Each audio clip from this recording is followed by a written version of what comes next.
Assalamualaikum warahmatullahi wabarakatuh. Ayo ketemu lagi sama saya Sesi Idris, pastinya di kanal YouTube-nya Nyantri Online.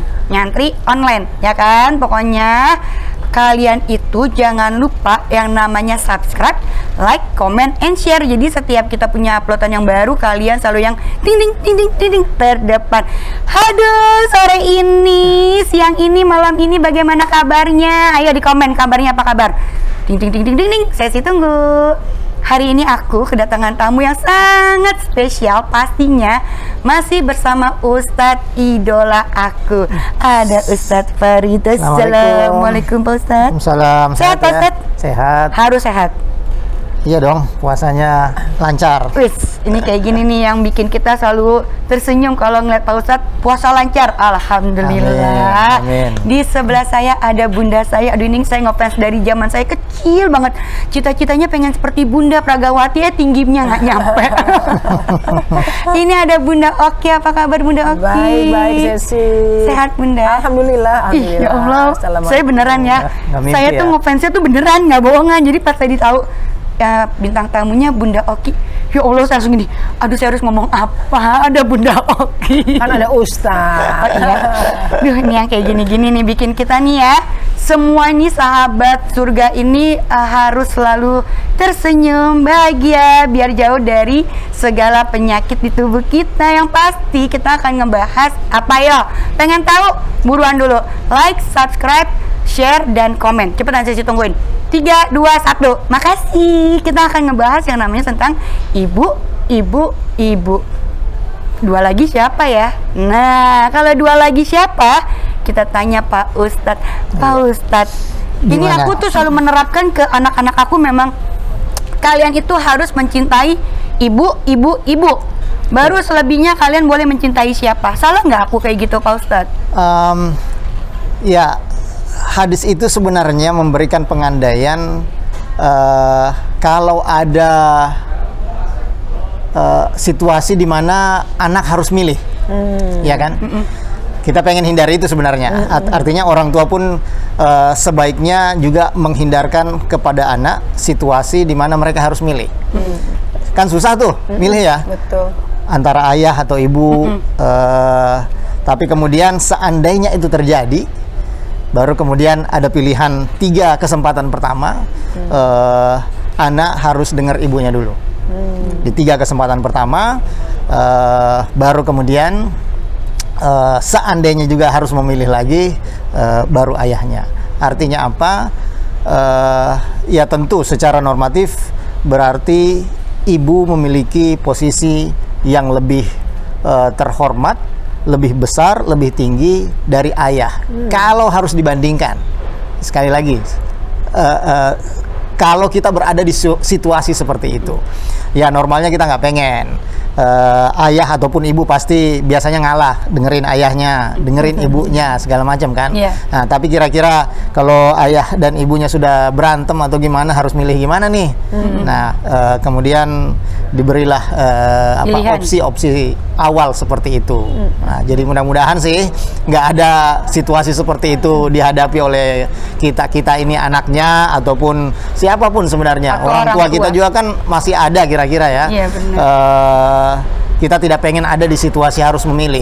Iya, itu nggak enak banget. Nggak enak, susah memang, susah. Iya. Tapi seandainya itu terjadi, maka Nabi memberi arahan bahwa ibu kemudian mendapatkan prioritas 3 kali lebih banyak daripada ayah. Waduh, kalau Bunda Oki sendiri, Bunda Oki menerapkan ke putri Bunda itu seperti apa? Iya, terkait dengan tadi yang ibu 3 kali, dan kalau seseorang anak dihadapi pada situasi memilih, kalau saya juga bisa melihat bahwa ibu 3 kali itu menunjukkan bahwa perempuan atau ibu itu adalah suatu kedudukan yang mulia gitu ya, Ustadz ya. Betul. Bahwa memang sebagai anak kita perlu memuliakan ibu kita itu. Nah, kalau saya sendiri, almarhumah ibu saya itu pernah mengatakan, anak itu bagaimana ibunya. Artinya kualitas dari anak itu bagaimana dengan kualitas ibunya. Jadi kalau terkait dengan ibu-ibu itu, maka menurut hemat saya kalau kita sebagai ibu Sesi, kayaknya mungkin ya memang kita harus berdaya dulu ya. Kita harus menjadi perempuan yang mempunyai kualitas hidup yang baik begitu supaya kalau tadi kata ibu saya, anak bagaimana ibunya, dan kalau tadi juga ada hadis yang mengatakan ibu-ibu, tentu kalau ibunya berkualitas baik, kita sebagai perempuan juga berupaya untuk mempunyai kualitas hidup yang baik. Insya Allah titipan-titipan Allah itu tentu juga akan menjadi manusia atau pribadi yang baik. Tentu kita berharap seperti itu. Jadi semua dimulai dari kita dulu kayaknya. Dari ibu dulu ya. Jadi ibu tuh benar-benar cerminan anak, di mana anak itu pasti yang akan dilihat ibu saya seperti apa, ya saya kan seperti itu. Nah, jadi pernah nih anak saya, anak yang pertama lagi belajar di luar ngambil S2-nya, suatu saat dia bilang gini, "Mah, aku ingin kayak mama," gitu ya. Terus saya bilang bahwa Diva bisa lebih bagus dari mama, saya bilang, karena mama nggak pernah belajar di luar negeri, bahasa asing mama juga nggak sebagus Diva, jadi pasti bisa lebih bagus insya Allah, saya bilang gitu. Pokoknya ya udahlah, berprestasi, berbuat baik sama orang, sholat jangan ditinggal, pokoknya gitu. Karena kenapa Pak Ustadz saya katakan itu? Saya menjaga kalau misalnya ternyata kan kita nggak tahu garis tangan orang, kita nggak tahu kadarullah gitu ya. Berubah atau gimana gitu ya. Betul, jadi dia apa? The best version of yourself gitulah. Kalau saya begitu sebagai dengan anak-anak saya sih. Ya kayak anak aku juga nih Pak Ustadz, kayak yang perempuan juga seperti itu ya gitu, kayak Bunda aku gede ingin seperti Bunda gitu. Sampai saya bilang sama seperti Bunda, oke nggak boleh. Kamu harus lebih baik dari Bunda. Dan kamu harus lebih beruntung dari Bunda gitu. Ya kan memang ya apa ya? Kesan pertama, pelajaran pertama anak-anak dapatnya dari ibu. Kan bahkan mulai dari kandungan koneksi itu sudah ada, ya kan? Koneksi itu sudah ada. Bagaimana situasi psikologis ibunya bisa mempengaruhi janinnya juga. Nah itu sudah connect yang luar biasa. Ditambah lagi memang dalam sebuah ungkapan memang disebutkan bahwa al-ummu adalah madrasatul ula.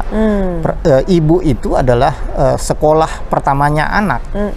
Ya, selain karena koneksi yang memang secara fisik ada hubungannya dengan plasenta itu, betapapun anak akan lebih banyak menghabiskan waktunya dengan ibunya.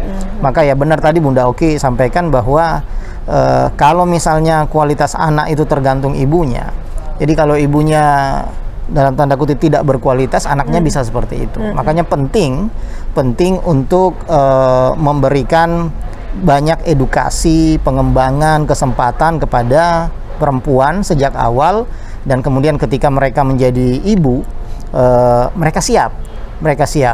Dan karenanya di sini kita tidak bisa mengatakan bahwasanya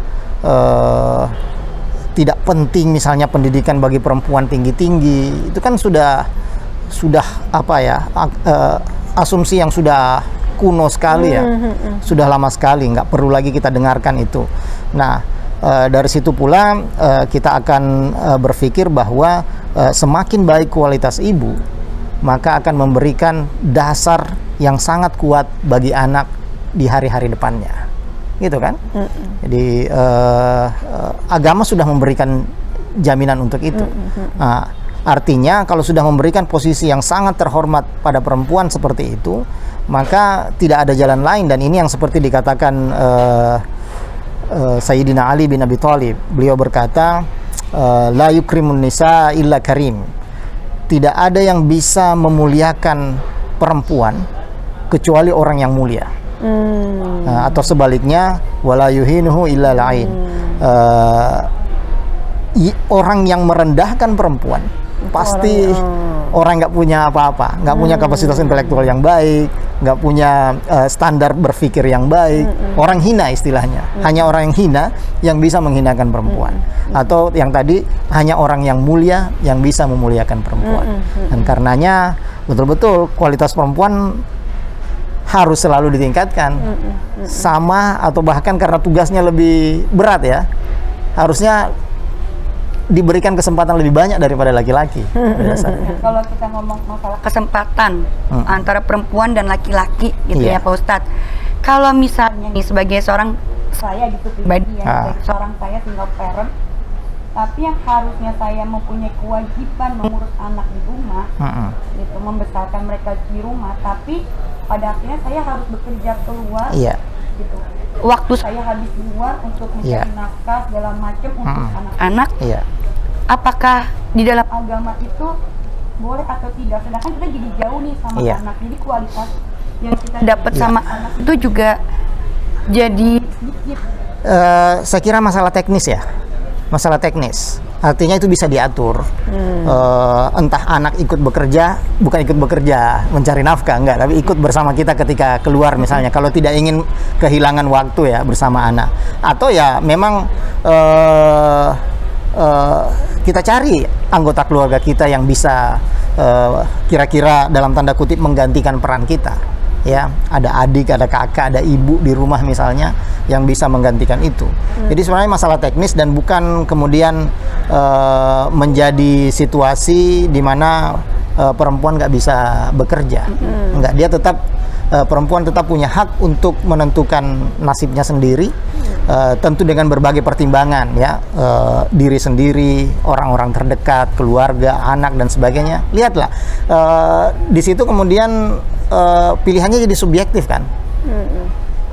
Ketika itu subjektif, artinya Mbak Sisi bisa berpikir saya harus keluar nyari nafkah, dan itu adalah pilihan yang bagus. Tetapi karena sifatnya subjektif tadi, kita kemudian tidak berkata orang yang tinggal di rumah, ibu-ibu yang tinggal di rumah, kemudian tidak bagus. Enggak, itu hanya pilihan subjektif, di mana kalau dia berpikir itu lebih baik, maka itulah yang dia akan kerjakan. Nah, kira-kira seperti itu. Kalau Bunda Oki sendiri, sepanjang Bunda Oki di dunia entertain itu kan juga udah banyak banget waktu di luar yang tidak bisa bersama anak. Mungkin ibu-ibu, kakak-kakak, ya kan, para gadis-gadis muda nih sekarang yang lebih mentingin karir daripada udahlah anak udah ada emak gue yang ngurus kan. Suka gitu tuh kalau anak-anak muda sekarang. Iya. Gue mau kerja aja di luar, Betul, gitu. betul. Gue juga mau punya duit sendiri kan. Pikiran anak-anak muda sekarang seperti itu gitu, dan anak mereka akhirnya menomor dua kan atau menomor tiga kan daripada pergaulan mereka di luar gitu. Kalau dari pengalaman Bunda Oki sendiri dari masih gadis sampai sekarang itu bagaimana kedekatan dengan anak Bunda? Saya belajar dari ibu saya bahwa kebahagiaan itu perlu kita upayakan. Kehidupan itu perlu kita buat sebaik mungkin buat diri kita sendiri. Karena ibu saya adalah perempuan yang bekerja. Beliau mengajar piano, beliau mengajar bahasa Inggris. Jadi saya melihat bahwa perempuan itu harus bisa berdikari. Itu yang saya pelajari begitu. Nah, memang akibatnya adalah komunikasi saya dengan ibu saya saat itu tidak bisa demikian dekatnya seperti yang tadi Sisi tanyakan ke Pak Ustadz. Namun saya juga belajar dari kehidupan saya sendiri ketika saya masih kecil itu dan beranjak dewasa, bahwa kayaknya memang perlu kalau kita bekerja, ketika ibu saya bekerja, beliau punya sistem support yang bagus. Dalam arti kata, kakak saya yang pertama itu yang ngurusin kebutuhan saya, baju, sepatu gitu ya. Ada yang cover tugasnya ya. Iya, ada sistem supportnya gitu ya. Karena dia pramugari waktu itu. Kemudian kalau kakak saya yang kedua itu dia ngedrill saya dalam hal pelajaran sekolah. Ngafalin, dia yang harus hafal kali-kalian. Kalau ada ulangan dia nanyain, saya suruh ngafalin, ntar dia nanya-nanyain gitu ya. Tapi alhamdulillah karena Spartannya begitu kakak saya yang kedua, jadi prestasi akademik saya juga alhamdulillah bagus. Yang ketiga ini untuk bagian yang cantik-cantik, yang kalau ke salon, kalau beli baju gitu ya, bahkan kalau dandanin saya, dia dandanin saya itu ngajak saya pergi. Ada lagi yang tugas khusus gitu ya. Ketika saya ikut pemilihan putri remaja waktu itu yang diadakan dalam majalah remaja, itu kakak saya nomor 3 tuh yang sibuk tuh ke salon, lulur dan sebagainya. Kalau kakak saya yang keempat itu laki, dia yang selalu menemani saya dalam hal musik. Jadi kami ingat sama nyetel lagu sama-sama, dia main gitar, saya yang bikin syairnya gitu. Sementara kalau adik saya yang kecil itu lebih ke olahraga. Ya, jadi kami sama-sama naik sepeda muterin kompleks. Jadi belajar dari situ, saya belajar oke. Kalau memang ibu bekerja, perlu punya sistem support yang kuat. Nah, kalau saya sendiri, ya karena saya tadi single parent juga, maka biasanya saya kemudian bekerja samanya itu dengan guru les anak saya, gitu, sama pendampingnya. Bahwa apa yang menjadi visi misi saya itu saya kasih tahu ke mereka. Jadi kita mempunyai visi misi yang sama dalam mendidik anak, begitu. Sebenarnya itu sih kayaknya perlu sistem support, gitu. Jadi tuh jangan pernah meremehkan orang yang ada di sekitar kita ya, Bunda ya. Betul. Dan harus kita katakan bahwa misalnya kayak seperti misalnya pendampingnya Quinta yang paling kecil namanya Quinta, umurnya 13 tahun. Kan dia tidurnya sama Quinta kan. Saya bilang namanya Mbak Neng, pokoknya saya mau toilet harus selalu bersih. Gitu ya. Jadi kalau udah mulai agak coklat saya bilang bersihin. Jadi kebersihan memang harus kita katakan dan cuma kita diamin aja karena visi misinya harus sama. Pokoknya ibu itu pengen yang terbaik dari yang terbaik buat anak-anaknya ya, Pak Ustadz ya. Jadi apa yang dilakukan ibu, kadang anak tuh suka ngerasa kayak ibu gue cerewet amat sih, ibu gue bawel banget sih gitu. Ibu gue ngelarang-larang kan seperti itu kebanyakan kan gitu. Karena aku pernah ngerasain seperti itu di waktu aku remaja. Tapi begitu aku menjadi seorang ibu, aku akhirnya merasakan kayak oh, ibu aku tuh dulu begini tuh karena pengen aku seperti ini. Jadi sadar ya. Jadi sadar gitu. Bener, karena waktu anakku yang pertama itu waktu dia masih dia masih SMP SD. Jadi dia bilang, aku nggak mau kayak mama karena mama nggak ngerti aku. Gitu dia ngomong. Ini sebagai ibu kan khawatir ya. Betul. Ternyata setelah dia tinggal sendiri di luar negeri, dia belajar, malah dia bilang pengen kayak mama gitu. Artinya memang ketika anak itu masih belum matang, belum bisa punya helikopter view, dia mungkin tapi begitu kita udah mengalami sendiri, wacana kehidupan kita sudah lebih luas, mungkin penilaian kita jadi beda kan. Tapi aku mau nanya, boleh ya? Boleh dong. diperbolehkan. Gimana kalau misalnya ada anak yang berantem sama ibunya sampai dia sakit hati begitu? Yang sakit hati ibunya. Sampai ibunya sakit hati gitu, sikap kita gimana ya? Karena kan surga di telapak kaki ibu, doa ibu yang mujarab, itu bagaimana ya? Apa ya? Saya sendiri ya Bu ya, ngerasakan bahwasanya salah satu yang paling mistis dalam hidup ini ibu. Apa saja yang beliau katakan itu bisa kejadian. Itu Pak Ustadz ngalamin? Bukan, maksud saya meyakini itu. Saya meyakini itu. Maksud saya bahwasanya bahwa keramat, ibu itu keramat. Iya benar. Ibu itu keramat. Kalau kita balik ke Al-Quran, jangankan bikin sakit hati, bilang saja itu kan nggak boleh. Dan kategorinya dosa besar, apalagi kalau bikin orang tua sakit hati. Nah, ini juga pelajaran buat anak misalnya, bahwa jangan sampai ada situasi seperti itu membuat orang tua kita sakit hati. Bahkan yang nggak jarang juga ya, ada ibu yang nyumpain anaknya juga. Di sisi yang satu, sebagai orang tua, ya walayazubillah, kalau ketemu anak seperti ini, seandainya itu kejadian misalnya, jangan sampai lepas ini ucapan mulut ini. Kontrol ya? Harus dikontrol, karena apa yang kita ucapkan bisa dikabulkan dengan cepat oleh Allah. Artinya sebagai seorang ibu, kalau lagi punya komunikasi yang tidak baik, sampai tuh anak mungkin mengeluarkan atau berperilaku yang buat kita sakit hati, kita tetap harus merendahkan ego kita. Harus bisa ngejaga, harus bisa ngejaga. Jadi demi dia juga sih, jangan sampai mengumpat, apalagi ngedoain yang enggak. Tabrak lu di jalan ntar, bisa kejadian dalam waktu singkat. Dan akhirnya menyesal juga kan kalau itu kejadian. Nah, itu yang saya bilang keramat. Nah, karena keramatnya, Nah ini juga tantangan memang, ujian nih buat ibu. Bahwa anak kadang ngeselin, iya. Bahkan mungkin selalu. Anak tuh ujian katanya. Betul. Ya. Iya, benar. Nah di situ salah satu bentuk ujiannya. Jangan sampai kita mengatakan sesuatu yang enggak, nyumpahin anak kita, itu sangat mudah kejadiannya. Mendoakan yang buruk-buruk untuk anak kita itu sangat mudah kejadiannya. Artinya jangan sampai kejadian itu cepat sekali dan kemudian membuat kita menyesal. Tentu emosi sebenarnya yang bermain kan. Betul. Dan karenanya seorang ibu, ya itu tadi ujian betul. Jangan sampai terpancing sampai ibu marah, mengatakan sesuatu yang buruk untuk anak. Makanya biar ibu kita happy, ajak ibu kita ya kan para juga nih ke Jakarta Cafe. Tepatnya ada di Jakarta Theater, Jalan Muhammad Tamrin nomor 9 Jakarta Pusat. Ajak ke sini ibunya, ajak makan, bercerita ya kan. Kalau udah lama nggak ketemu, ajak makan ke Jakarta Cafe, makanannya enak-enak ya kan.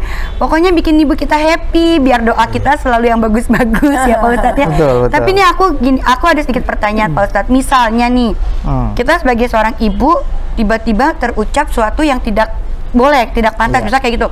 Awas, ntar jatuh gitu.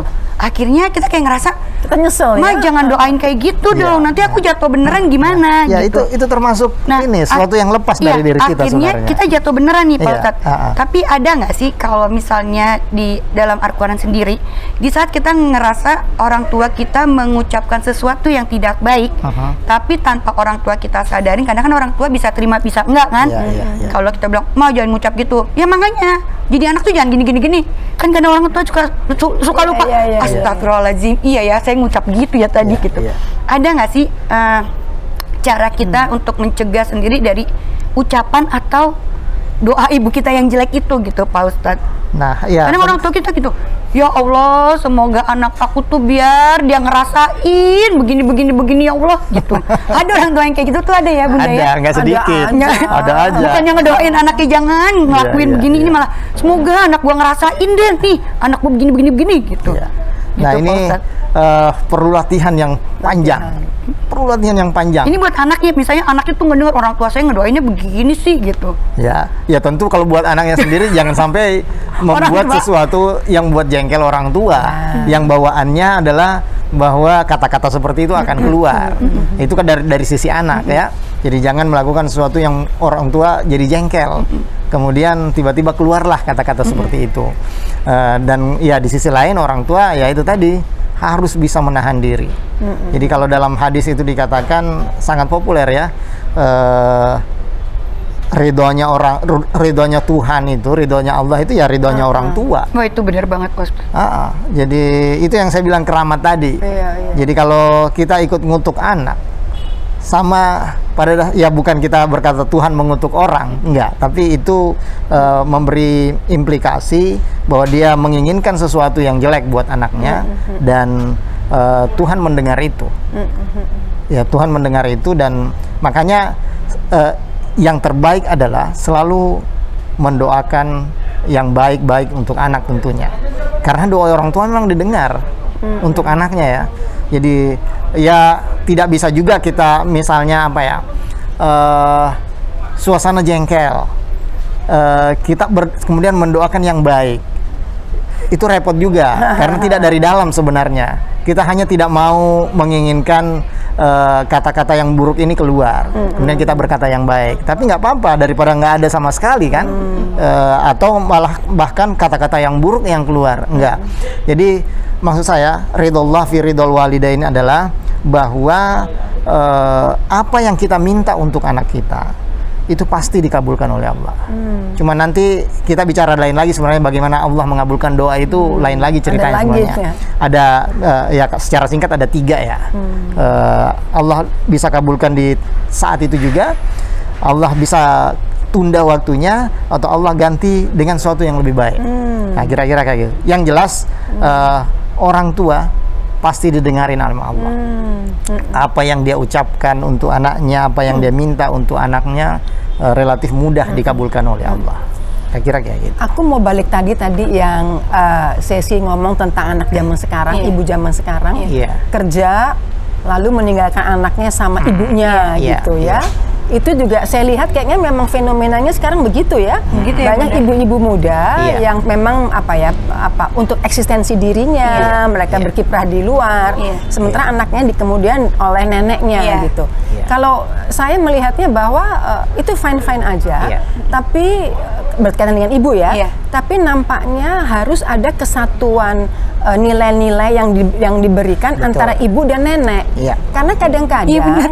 iya kan ya, Iya. kadang-kadang apa yang dilakukan oleh mertua lagi, oleh nenek, itu sebenarnya nggak diinginin oleh ibunya Iya, gitu ya. iya. Ibunya ingin, let's say misalnya anaknya tidur siang misalnya, Betul. sementara neneknya nggak apa-apa dia nggak tidur siang, gitu Iya. ya. Akibatnya ya ada dualisme di anak itu sendiri. Jadi kayaknya memang oke lah.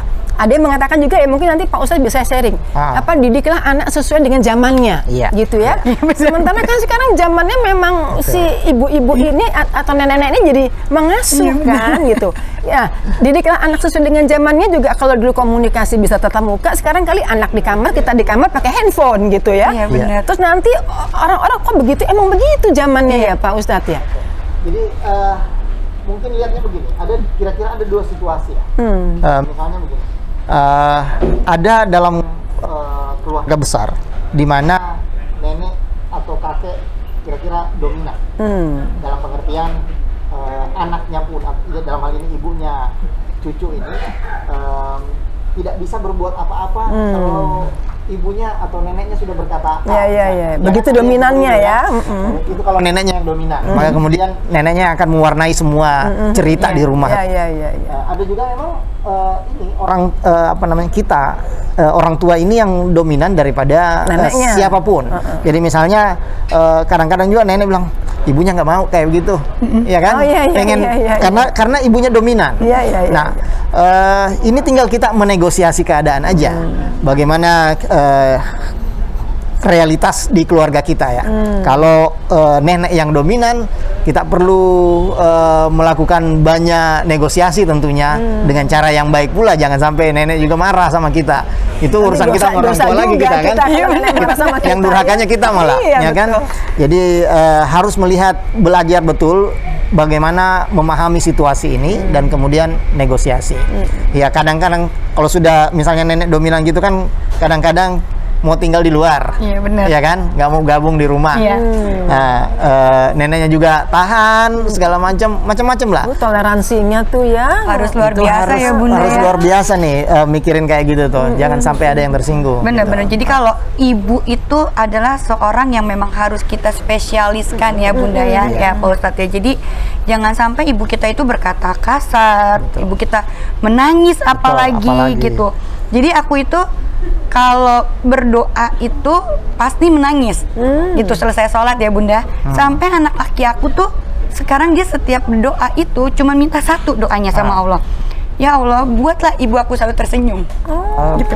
Jadi aku kayak ngerasa kayak ya Allah, mudah-mudahan nih anak aku soleh sampai gede ya gitu. Jangan hanya dia ngerasa ibunya nangis di depan dia, tapi dia tidak tahu sebab, tapi akhirnya dia tahu kenapa ibuku menangis. Makanya dia sekarang aku mengajarkan dia bagaimana memuliakan seorang perempuan gitu, karena aku sering memasukkan dia, kamu perempuan itu harus kamu seperti ini. Nah nih, seperti ini. sekarang berarti hubungannya ibu sebagai mertua.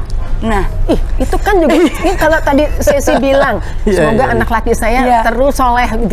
Tapi kan dia akan punya istri ya. Betul. Itu kan kayaknya another story ya Pak Ustadz. aduh ya ampun, itu yang saya takuti. Itu kayaknya antara mertua dengan menantu perempuan. Nanti akan beda lagi itu tuh ya. another story ya. Tapi mungkin dari segi secara Islam mungkin ada apa? Ada ramuan-ramuan tertentu supaya Ya, manis. pada dasarnya biar manis. semua harus saling mengerti dong. Nggak bisa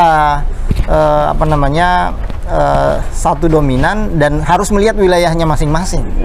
Ya tentunya orang tua atau mertua misalnya juga punya pikiran yang kira-kira menurut dia baik, tetapi menurut anaknya beda atau menurut mantunya beda. Kalau kejadian ini mantu perempuan sama ibu mertua ya. Ini anak laki nih, aku sih dia perempuan. Nah itu apa namanya, dengan mungkin situasi psikologis yang sama tentunya, ingin didengar, ingin dipatuhi, tetapi di saat yang sama tidak bisa kejadian, maka ya pada dasarnya anak harus lebih bisa mengalah daripada orang tuanya. Kalau ada anak laki, Iya. istri dengan ibu, dia mesti berat mana? Oke, jadi anak laki Ini perjanjian yang susah ini. ada pilihan antara istrinya Ini antara dengan laki-laki orang satu dan tuanya. dua perempuan ini. Iya. Itu gimana? Nah, kan? Dia harus Bingung memilih nih Ustaz ibunya kita. dulu. Oh, ibunya dulu. Harus ibunya dulu. Iya. Betapapun ini orang tuanya. Ini orang tuanya. Artinya begini, bukan memilih ini, kemudian ini harus Oh, iya. ditinggalkan Iya. jauh, atau dalam tanda kutip ya mudah-mudahan nggak terjadi diceraiin misalnya karena memilih orang tua. Iya, Nggak. iya. Anak harus anak laki ini harus juga bisa beresin kedua-duanya. Iya. Harus bisa mempertemukan. Kalaupun tidak mempertemukan, ya jangan sampai konflik, Yakin. jangan sampai berantem di depan dan harus memilih opsi seperti itu. Iya. Enggak. Tetapi di saat yang sama juga, ya entah istri, entah suami, kejadiannya kan sering juga sama-sama ya. Entah istri atau suami ya harus bisa saling memahami bahwa suami kita atau istri kita juga punya orang tua. Justru jangan sampai kita ini suami atau istri juga membuat situasi di mana suami kita atau istri kita harus memilih di situasi yang berat. Ya kan? Betul. Apalagi kalau kita berpikir orang tuanya sudah melahirkan anak yang saya jadikan pasangan, yang seharusnya berterima kasih tentunya. Saya sudah senang, kagum dengan pasangan saya. Orang tuanya yang melahirkan, yang mendidik dia seperti ini kan. Maka kemudian dia harus bisa hargai itu. Jadi membawa alam pikiran kita juga pada situasi yang positif. Ya. Sementara sebagai ibu, mungkin jangan punya keinginan untuk mendominasi anak laki-lakinya ya. Harus kita ngomong tentang ibu-ibu gitu kan ya. Harus bisa mengerti Harus gitu bisa juga. memahami ya bahwa Harus mereka bisa udah punya mengerti keluarga juga. sendiri. Iya benar, ya. harus bisa memahami. Jadi katanya kalau gelas pecah pun di rumah anaknya gitu, di mantunya nggak boleh dikomentarin, Bun. Katanya gitu yang aku baca-baca ya. Jadi kalau orang tua nih nanti ke rumah menantu ngelihat piring pecah dikit, udah diem aja, jangan dikomentari, nanti jadi berantem tuh mereka, katanya gitu. Tapi banyak Sebagai ibu mertua ya. Ibu mertua. Dua-duanya punya tugas ya. Saya akan merasakan itu. Tapi ya Pak Ustadz, aku pernah dengar gitu Iya. ya, kayak pernah ada orang bilang kayak misalnya tahu nggak sih yang harus kamu muliakan itu sebagai menantu adalah ibu mertua kamu, Iya. gitu. Baru ibu kamu. Iya. Itu bener nggak Pak Ustadz? Sedangkan kan, hey, yang ngelahirin aku ya ibu aku, yang ngebesarin aku sampai aku kayak gini ibu aku. Iya. Kenapa aku harus memuliakan ibu mertua mertua aku dulu dulu, daripada ibu aku? Ibarat ibu aku mau aku kasih 10 roti, ibu mertua aku 5 roti kan? Ya boleh apa enggak kayak gitu loh Pak Ustadz? Jadi gini, sekali lagi, kita mudah-mudahan tidak berada di situasi sulit, ya. Dalam pengertian bahwa ya kita pengen mertua yang baik, orang tua kita juga yang baik. Jangan sampai ada situasi di mana kita harus memilih salah satu, bahwa harus memilih yang mana. Sebenarnya tidak ada instruksi atau arahan yang spesifik seperti itu. Yang jelas keduanya adalah harus dianggap sebagai orang tua kita, orang tua kita. Ya, di situasi kita harus memilih misalnya, ya tentu yang kita punya hubungan darah. Tapi sekali lagi bukan memilih ini bukan untuk merendahkan yang ini, ya. Hanya karena memang misalnya berdua ini orang mertua sama orang tua yang berantem. Sekarang lu milih siapa ya? Itu kan berat itu. Itu berat. Kita nggak pengen ada di situasi seperti itu. Jadi tidak ada instruksi khusus terkait itu. Tetapi betapapun tentu yang punya kedekatan psikologis dengan kita, kedekatan batin dengan kita, tidak jarang seorang anak memilih mertuanya daripada orang tuanya sendiri. Ya, karena berbagai pertimbangan karena berbagai pertimbangan. Entah lebih benar ini, ini keliru dan sebagainya. Tapi ya jangan sampai menimbulkan luka di salah satu di antara keduanya. Jahatnya ibu tidak akan memakan anaknya karena ya bunda ya. Iya, iya. Kejadiannya ibu kayak ada fenomena kemarin yang nikah akhirnya yang siram atau segala macam malah ibu sambungnya bukan ibu kandungnya. Itu aku aja sebagai penonton aja itu kayak mau nangis yang ya ampun, sekejam-kejamnya ibu, sejahatnya ibu kan nggak akan makan dia. Iya, iya. Itu kayaknya gimana Pak Ustadz, di agama boleh nggak sih Pak Ustadz seperti itu? Sekejam-kejamnya ibu nih, sebenci-bencinya kita sama ibu, boleh nggak kita menduakan dia dari apapun? Menduakan. Kayak dia kayak misalnya kayak kemarin akhirnya siraman bukan ibu kita yang ada di sebelah kita. Atau enggak posisi apa? Bukan ibu kita yang ada di sebelah kita, padahal kan ya itu yang ngandung kita ya, ibu kita yang melahirkan, yang ngantar sekolah mungkin di saat itu segala macam. Iya. Ya pilihlah, maksud saya diskusikanlah itu pertama di keluarga terdekat kita. Ya kan tidak mesti juga cuma satu yang nyiram misalnya, bisa berdua di waktu yang sama. Ya ada juga yang kadang-kadang tersinggung, saya duluan, ngerasa yang paling berhak. Nah, tinggal harus diberikan pengertian, berdiskusi dengan baik. Ya, kita ngertilah karakter masing-masing orang di rumah kita. Dan dengan kita mengertinya itu, kita harus bisa melakukan sesuatu yang baik buat mereka dengan cara yang tepat pula.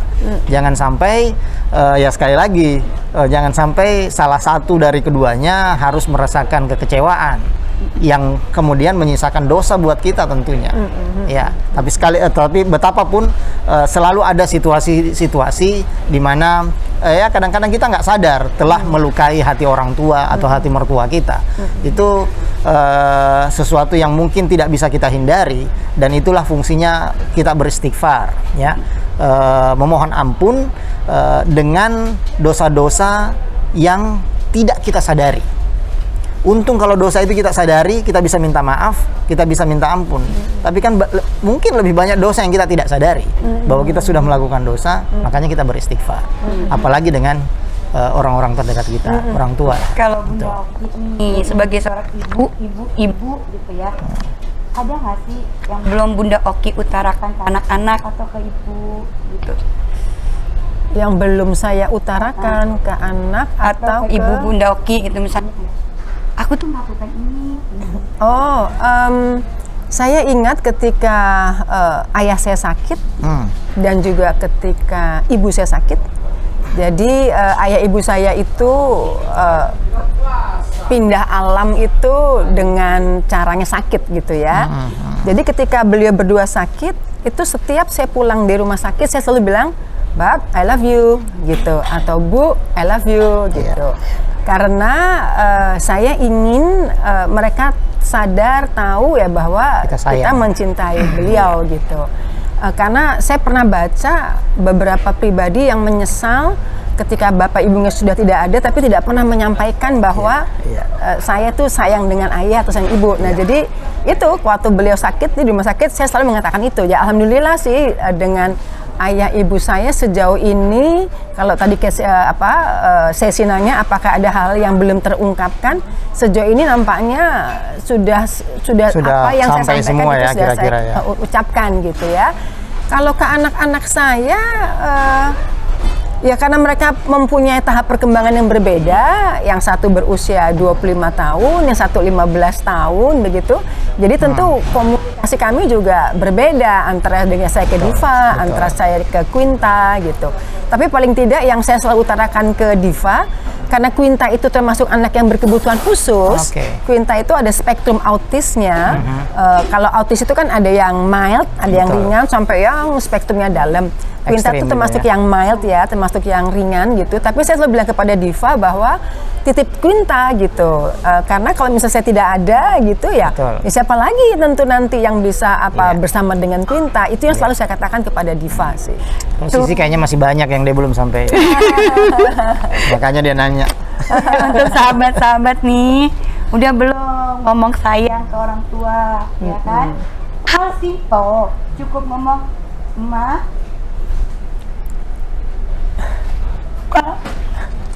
aku sayang sama mama papa." Udah kok, orang tua nggak butuh apa-apa.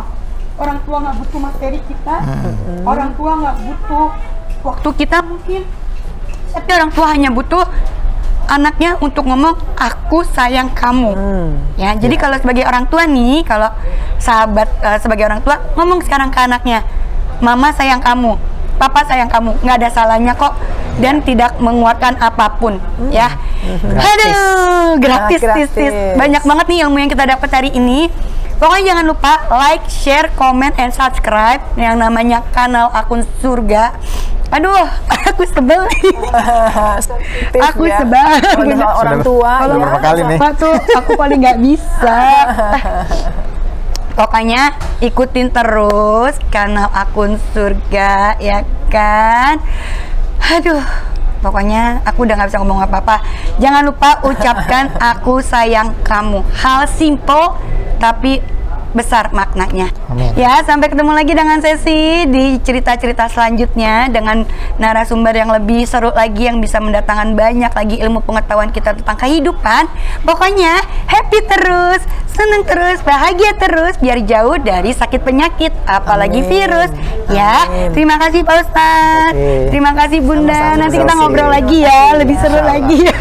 Insyaallah. Terima kasih. Wassalamualaikum warahmatullahi wabarakatuh. Waalaikumsalam warahmatullahi wabarakatuh.